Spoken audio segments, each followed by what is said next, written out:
Welcome back to the New York Times Close-Up. Jill Freedman has been photographing her beloved city, New York, in bad times and good for 40 years. She joins us with City Section contributing writer Niko Koppel as they preview an article on her life and work in the upcoming City Section of the New York Times. Niko, how did you meet Jill? How did you find out about her work? Well, I met Jill about a year ago, and what happened is I came across some of her photographs, and I was immediately drawn in to her images. You know, firemen fighting flames in the South Bronx, and cops, you know, navigating Times Square, you know, of the 1970s.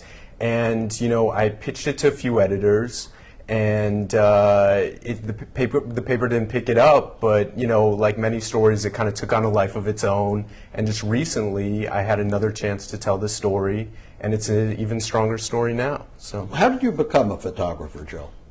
Well, after college, I caught the first ship that was leaving after my last final, and I was away 3.5 years, where me and my guitar made it around Europe and lived in London for a couple of years.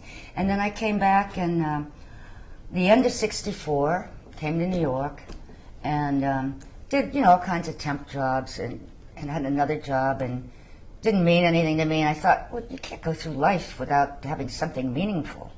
And well, so a few months later, I just woke up out of nowhere. I wanted a camera. I had never taken a picture before. A friend loaned me his camera, and I went out into the street right away and shot 2 rolls. But you said you were always photographing in your mind's eye.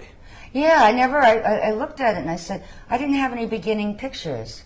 It was like all those few years over there, I'd always, the strange and unusual people, I always either sought out or they found me. They always found me, especially all the crazy old ladies.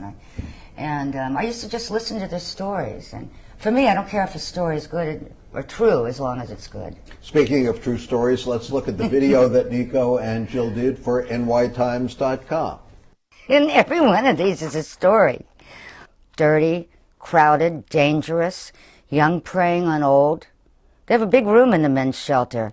I heard a guy died in there the other night, a cop said. He sat there for 3 days. They thought he was watching television. Jill Freedman made a name for herself in the 1970s through her candid photos that captured the spirit and grit of New York's vibrant street life. Times Square, the Apple, 42nd, a terrible block. The worst block in the city between 8th and 9th. It was sin. There were girls, you know, a quarter. You got to see them flicking their flippers at you. No junkies all over the place. And it was great, you know. It was like all in one block, all the sleaze. I used to love to just throw the camera over my shoulder and hit the street. For over 2 decades, Freedman's photographs exposed social injustice through an intimate and brave look at the many characters who animated the city. Like I said, documentary right from the beginning was the thing that excited me, you know, being able to tell a story. It's really about New York and big cities and how society doesn't work for most people. Ms. Freedman went on to publish 7 photo books, including Old News, Resurrection City, Circus Days, and Street Cops. I've never seen a book about good cops. The only books they're coming out with are about the bums, the crooks, you know, the bad cops. And that's another reason I wanted to do the book, and to show the job and what they deal with. She lay sprawled out on the dark sidewalk by some garbage cans. No one had stolen her rings or bag yet, or her teeth. Jimmy put her bag under her head to make her more comfortable, to get her face off the street. While he waited, he spoke to the woman and kept his hand on her shoulder. People would stop and stare, but Jimmy's was the only human touch. Miss Freedman was one of the few photographers who was granted privileged access to the New York Fire Department. She immersed herself for months camping out in the firehouse. I lived in the firehouse at a time when women weren't allowed in, you know, unless they were hookers, they were allowed. But despite her early promise being published and widely collected, Miss Freedman never achieved great success in the art market. Well, you know, it's tough. You don't have insurance, you get sick. That really puts you in the, you know, in the hole. And, you know, as far as work, you have to be good at hustling, and I've just never been good at that. In 1991, facing financial hardship and illness, Miss Freedman left New York. When she returned in 2003, her city had changed and her work was largely forgotten. And when I first came back and saw it turn into Disneyland, I just stood there and wept. Ms. Freedman found herself displaced in a transformed city. So here are all my negatives. Until recently, she was unable to afford the high rents and was forced to live apart from her life's work. Well, here I have like New York, and then like cops, firemen, circus, prints. When I decided what I wanted to do is photography, I automatically thought, okay, I'll just, certain luxury items I just had to forget about, that they weren't that important to me. As important as getting a really good picture. But things may be looking up for Miss Freedman. She currently has a show on view at an Upper East Side gallery. It is her first significant show in over a decade, and with it, the potential of being rediscovered. Well, I'm excited about the show, and I think they're real pictures. It's real, and I know people respond to what's real. I have a great book that's going to come. It's New York in the 60s, 70s, 80s. Forget about it. It's New York. Jill Freedman, why did you come back to New York? I was homesick.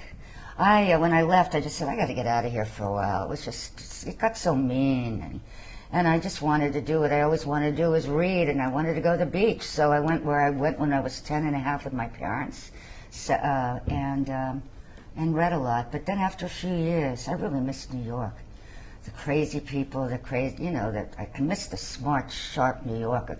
I mean, I don't know how many of us are left, but how many are left, because, most of us, the artists anyway, were driven out with these rents. It's disgusting. You say you wept when you saw Times Square revitalized, if you will. Revitalized. Have you gotten used to it now? Have you gotten used to it? Never. Why should a wax museum cost $35 to get into? That's obscene and disgusting. And, it's nice that there are theaters, but when I saw that whole combination, fast food, crappy food thing, Arby's, all in that one building, when I saw that, and I said, where the hell am I? I'm in Idaho or Iowa or one of those. No, damn it, I won't get used to it. Niko, what do you learn from Jill Freedman? What have I learned from Jill Freedman? I've learned that she's I've spent a lot of time with Jill the last few weeks, and what I've learned is just how spontaneous I think life was back then, which now, especially coming to New York also, you don't get a sense of that as much. Jill Freedman, Niko, Koppel, that preview from Sunday's city section of the New York Times. You can see her work at Higher Pictures Gallery until May 24th, I think. The gallery, 764 Madison Avenue on the Upper East Side. When we return, New York Times sports writer Joe Drape on the Kentucky Derby.